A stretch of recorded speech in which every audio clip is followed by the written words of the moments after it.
and she would never let me do anything naughty. As bad as I want to do it. Hi, my fellow Sister Wives superfans. Season 20 is about to drop, and the trailer is basically a siren. Kody hints a woman wants to join the family. Robyn's face says absolutely not. Meri dives into speed dating and says there is no getting back together. Janelle announces a spiritual divorce after a wild girls trip to New Orleans. And Kody claims he wants healing with his exes, right before laughing like he is planning something maniacal. And yes, the Coyote Pass drama isn't just back, it's the spine of the season. I have the timeline, the money math, and the messy feelings. Let's get into what TLC's promising on the show and what has already gone down in real life so you can watch like an insider. TLC says the Browns are more emotionally raw than ever. The family splintered, each relationship is at a turning point, and the central question is whether they can finally move forward without all the blame. Final showdown. On the show's timeline, Coyote Pass is still an unresolved battlefield. In real life, that land has now been sold, and this season will walk us right up to that line. Keep that dual timeline in your head all season. On screen, they're still fighting about it. Off screen, the checks have cleared. Meri shows us the difference between closing a chapter and lighting it on fire. Yes. So just do that when you walk in tonight. The trailer has her re-entering the dating world with a speed dating event. Awkward, brave, and exactly the clean slate she's been promising herself. She spells it out that a reunion with Kody isn't happening, which reframes every Meri-Kody scene. No more will they, won't they?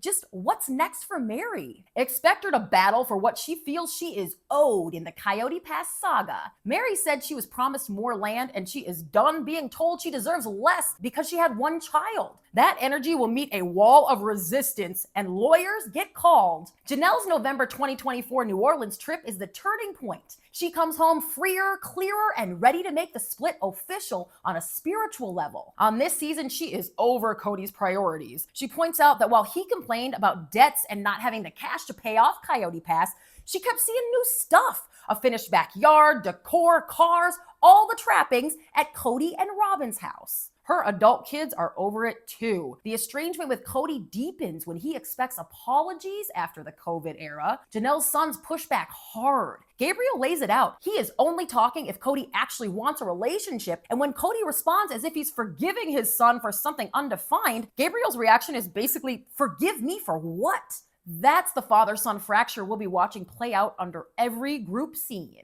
I don't want to talk to Kody ever again. Christine and David are getting their groove as newlyweds, but the trailer throws curveballs. Christine suggests David spend time with Kody. Then we see Kody and David race car driving together, which is either adorable or apocalypse adjacent. Christine also gets rocked when some of her kids head toward North Carolina to live near Janelle, stirring up jealousy and hurt. Off the show, there's extra context that fuels what you'll see on camera. Christine's Memoir, officially set for September 2nd, landed early at some stores. First readers say it lays out betrayals that clash with how events were shown on the series. Claims about Kody punishing wives by withholding time if he didn't like what was said, the long suspected real reason for the move from Vegas to Flagstaff involving Robyn's son's college plans, and the way intimate marital issues were allegedly shared with Robyn, who then weighed in. Those revelations won't be read aloud on the show, but they color everything you'll watch, especially any healing conversations. Creating pain and hurting each other makes me angry. Robyn has never wanted this to be monogamy forever. In the trailer, when Kody tells her he's getting emails from a woman who wants to join the family, her face does the math in real time. She has pushed for plural marriage in principle, but the reality of a new sister wife walking into this level of fallout, that is another story. Robyn counters Janelle's money perception with her own history. After a rough first marriage and divorce, she says she budgets carefully. Okay. Meanwhile, Kody is torn between wanting to move homes again to escape painful memories and wanting to reboot his entire life. He also insists on meetings with his exes to apologize. Watch those apology sit-downs closely. Who accepts, who rejects, and who asks for receipts will tell you where this family is truly headed. Here's your insider primer so you can watch every property scene like a forensic accountant. Back in 2018, Kody and his then 4 wives bought roughly 14 acres in Flagstaff for just over $800,000. The plan was either one big house for everyone, Kody's dream, or after pushback, separate homes for each wife.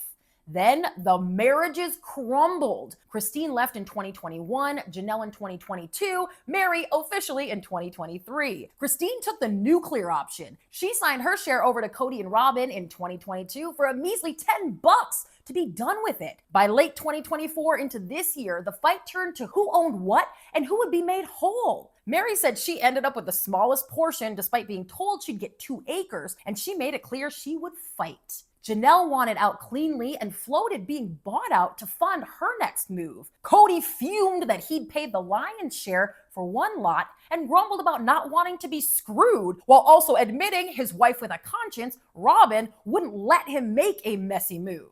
On the show this season, they are still arguing about paying off the land and whether to hold or sell. In real life, the chess pieces shifted in March of this year to rebalance the parcels among Kody and Robyn at 50% and Meri and Janelle at 25% each. Then came the sale. In April 2025, the 4 parcels moved for a combined $1.5 million. 2 smaller plots, one in Kody and Robyn's name and one shared by Meri and Janelle, each sold for $305K. A 4.4 acre parcel sold for $400,000, and the largest, 5.19 acres, went for nearly $500,000. The family's overall profit clocks in around $680,000 over their 2018 purchase price. Based on the final ownership split at the time of the sale, Kody and Robyn together ended up with roughly half the proceeds, about $750,000. I'm not selling this land until everything is perfectly fair and we do this the right way. While Meri and Janelle each land around $375,000. Sorry. On the show, you'll see the emotional invoices. Who thinks they were shorted, who thinks they paid more, and who thinks promises were broken. When Kody bursts into that unsettling laugh about doing something naughty, your stomach may actually turn. Ugh. One more variable hovering over the premiere, Kody is appearing on a new season of Fox's Special Forces, which begins to air in September, where celebrities are put through military-style training, and he reportedly clashes with very popular podcaster Brianna Chickenfry. It's not a TLC storyline, but it is part of the public Kody narrative that you'll be seeing at the same time that these new episodes air.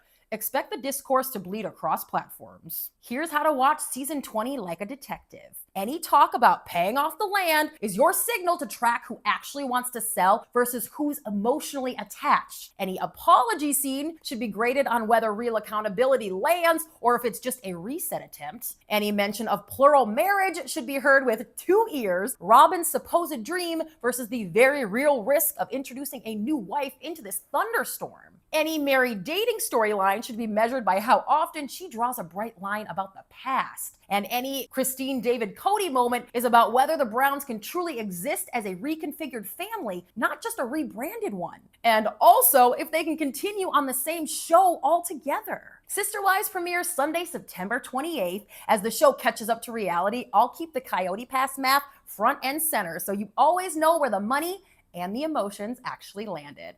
Drop your predictions. Do you think Kody's apologies change anything? Does the new sister wife talk go anywhere? And whose reaction to the Coyote Pass sale will surprise us most once the cameras catch up? Don't go anywhere. This season is the end of the Brown era and the receipts for the next. So be sure to subscribe to my channel to keep up, and I will see you soon. Thanks for watching.